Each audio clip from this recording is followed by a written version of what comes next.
Dan Call, Professor Call, here with you today. I'm the director of the Doctor of Ministry program, but I'm also an associate professor of practical theology.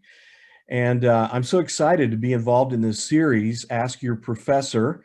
And so let me go through the list of questions that they've asked me to respond to. The first one is, what resources do you recommend to help me succeed in this class? And I would say maybe any class, but my answer is this. First of all, read and know the syllabus. I know that sounds pretty fundamental, but it's an extremely helpful tool for you. It's designed to help walk you through what the professor sort of anticipates in that given class for that semester.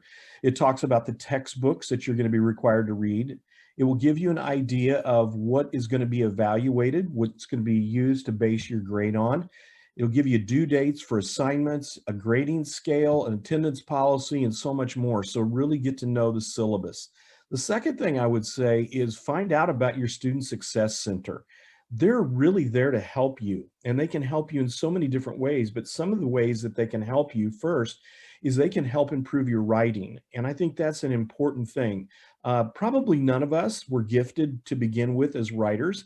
And so we have to learn how to write and how to write effectively. So if you'll go to the Student Success Center, they can help you to become a better writer than you are right now. Also, they can help you to know how to study for exams.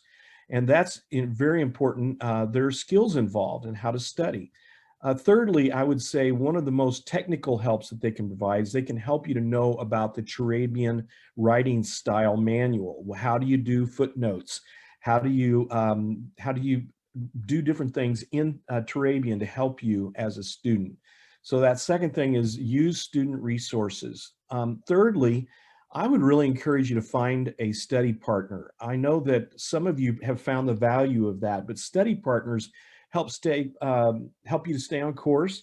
They help you to stay aware of the important things that are covered in the class. You can compare the different notes that you've taken in class. And so I would really encourage you to do that. Another thing is some basics. These are like fundamental one-on-one basics, but attend class regularly. I know that you're given a certain number of absences, but what I would tell people is you never know when you're going to get sick. And so I would save those to be used when you really are ill. So really do your best to come to class, because when you do that, either virtually or on ground, you just stay connected to the discussion and what's going on in the class. Also remember that if you take a 3-credit class, that basically what's expected of you is to study for about 2 hours connected to that 3-credit class. So about 2 hours for every 3-credit class that you take adds up pretty quickly. So that'll give you an indicator of how much time you're really devoting to your studies. Also, this is simple, but really pay attention to your first written assignment and the response that you got from the professor, because you'll learn a lot. So really watch your first paper that you write, and also look at your first exam. Again, those first are important because it'll give you an idea of where you are in relationship to what is expected of you as a student. So time management skills are hugely important. Number 2, how do you wish students would communicate with you? Well, for me, I'm a little different than some. I really want to hear from you. So obviously you can email me at any time and ask me questions, but I also provide students actually with my cell phone, because sometimes you're in the middle of a project, you're in the middle of study, and you have a thought and you need an answer quickly. And I encourage students to send me a text. Now, I will do my best to answer that as quickly as possible, but I do try to turn them around pretty quickly.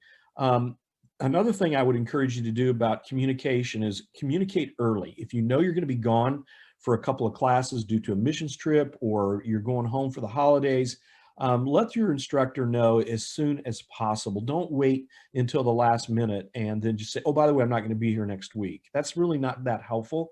So communicate early and often. Third question is one that I love, and that is how to be a theologian.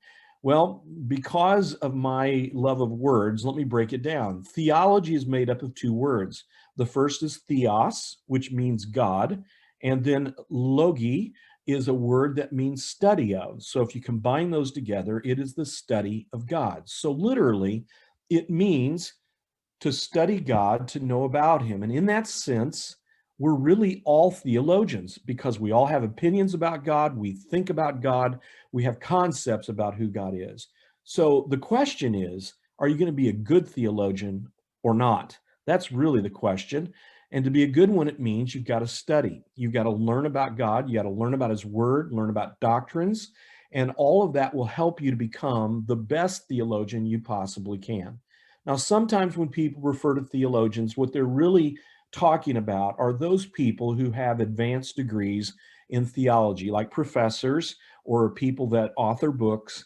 And I get that. So in that sense, a theologian is one who has a little bit more seasoned study of theology. And you'll see that theology is broken down into several categories like biblical theology, systematic theology, historical theology, practical theology. All of those are different parts of the word theology. And most people who study are learned and knowledgeable about one or multiple kinds of theology. So to be a good theologian, it's to be someone who studies, understands, and likely probably teaches, either as a pastor or as a professor, teaches doctrine. And Paul's word to Titus is to be somebody who teaches sound doctrine. So that's what being a theologian is all about. Last question, talking fast. What is one book you recommend every student read?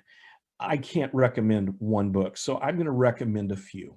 Okay, the first one is tied to those of you who really want to strengthen sort of your basic understanding of Christianity. I think C.S. Lewis's book, Mere Christianity, is one of the classics, and it should be read by everyone who's studying to be a pastor or a counselor or a Christian teacher, any of those.